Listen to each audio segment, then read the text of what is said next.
بسم اللہ الرحمن الرحیم كلا لئن لم ينته لنسفعا بالناصية ناصية كاذبة خاطئة صدق اللہ العلی العظیم۔ آیت نمبر 15 اور 16 کے الفاظ کے معانی بیان کرنے سے پہلے گزشتہ درس سے مربوط ایک بات کرنا چاہوں گا، اور وہ یہ کہ جیسا کہ آپ کی خدمت میں عرض کیا تھا کہ سورہ علق کے نازل ہونے سے پہلے بھی رسول اللہ نماز پڑھا کرتے تھے، اور اسی طرح جیسا کہ عرض کیا تھا کہ ہمیں معلوم ہے کہ نماز پنجگانہ اس خاص شکل میں شب معراج رسول اللہ پر واجب ہوئی تھی، لیکن سورہ علق اور سورہ بنی اسرائیل جس کا دوسرا نام سورہ اسراء بھی ہے اور جس میں رسول اللہ کی معراج کا تذکرہ ہے،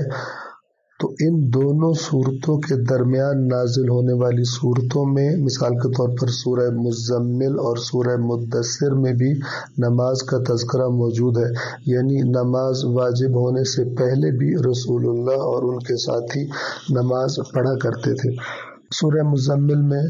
اللہ تعالیٰ نے جہاں فرمایا کہ اللہ کو علم ہے کہ آپ اے نبی اور آپ کے ساتھیوں کا ایک گروہ راتوں کو اٹھ کر اللہ کی عبادت کرتے ہیں، تو وہاں فرمایا فَقْرَؤُوا مَا تَيَسَّرَ مِنَ الْقُرْآنِ کہ اس عبادت اور اس نماز کے دوران جتنا آسانی سے ہو سکے، جتنا میسر ہو، قرآن مجید کی تلاوت انجام دیا کیجیے۔ اسی طرح سورہ مدثر میں جب جہنمیوں کا تذکرہ کیا کہ جب جہنمی جہنم میں چلے جائیں گے تو جنتی ان کے بارے میں سوال کریں گے اور جہنمیوں سے پوچھیں گے کہ تمہیں کیا چیز جہنم میں لے کر آئی، تو جہنمی جو جواب دیں گے پہلا سبب بیان کریں گے اپنے جہنم میں آنے کا، تو وہ سبب سورہ مدثر میں اس طرح بیان کیا گیا قالوا لم نک من المصلین ہم نماز پڑھنے والوں میں سے نہیں تھے۔ تو اب چونکہ سورہ مزمل اور سورہ مدثر یہ دونوں صورتیں سورہ بنی اسرائیل سے پہلے نازل ہوئی ہیں، لہٰذا معلوم ہوا کہ باقاعدہ نماز فرض ہونے سے پہلے بھی کسی نہ کسی شکل میں نماز موجود تھی اور رسول اللہ اور ان کے ساتھی یہ نماز پڑھا کرتے تھے۔ اب سورہ علق کی آیت نمبر 15 اور 16 کے الفاظ کے معانی کی طرف توجہ فرمائیں گے۔ آیت نمبر 15 کا پہلا حرف ہے کلا، اس کا معنی آپ کو معلوم ہے، یعنی خبردار،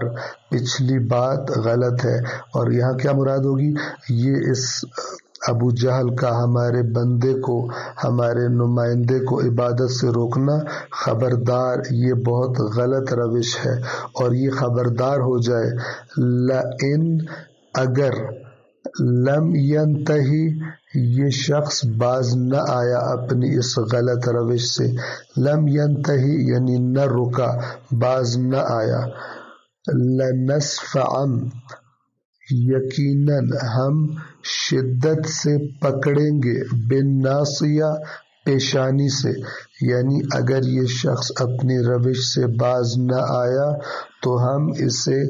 پیشانی سے سختی سے پکڑ کر گھسیٹیں گے۔ آیت نمبر 16 میں اس کی پیشانی کی مزید صفات بیان کی گئی۔ کون سی پیشانی سے پکڑیں گے؟ ناصیۃ وہ پیشانی، کاذبۃ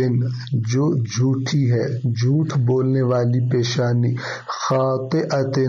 خطا کرنے والی، غلط روش پہ چلنے والی پیشانی۔ اور یہاں پر آپ توجہ فرمائیں کہ بجائے یہ کہ یہ کہا جائے کہ جھوٹے اور خطا کار شخص کی پیشانی، خود پیشانی کو جھوٹی اور خطا کار کہا گیا کہ اس میں معنی کی مزید شدت پائی جاتی ہے، اور جو پیغام قرآن دینا چاہتا ہے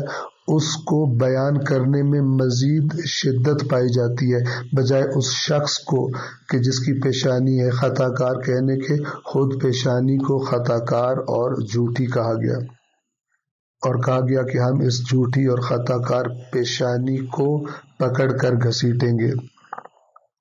اور پیشانی چونکہ انسان کے بدن کا سب سے اوپر والا حصہ ہوتا ہے اور عام طور پر ایک متکبر انسان اسے اٹھا کے رکھتا ہے اور اکڑ کر رہتا ہے، لہذا فرمایا گیا کہ اس بدن کے سب سے اونچے مقام سے پکڑ کر ہم اس جھوٹے اور خطا کار شخص کو گھسیٹیں گے، اس جھوٹی اور خطا کار پیشانی کو گھسیٹیں گے، اور یہ اسی سزا کا مستحق ہے کیونکہ یہ ہمارے بندے کو نماز پڑھنے سے اور اللہ کی عبادت کرنے سے روکا کرتا تھا۔ والسلام علیکم ورحمۃ اللہ وبرکاتہ۔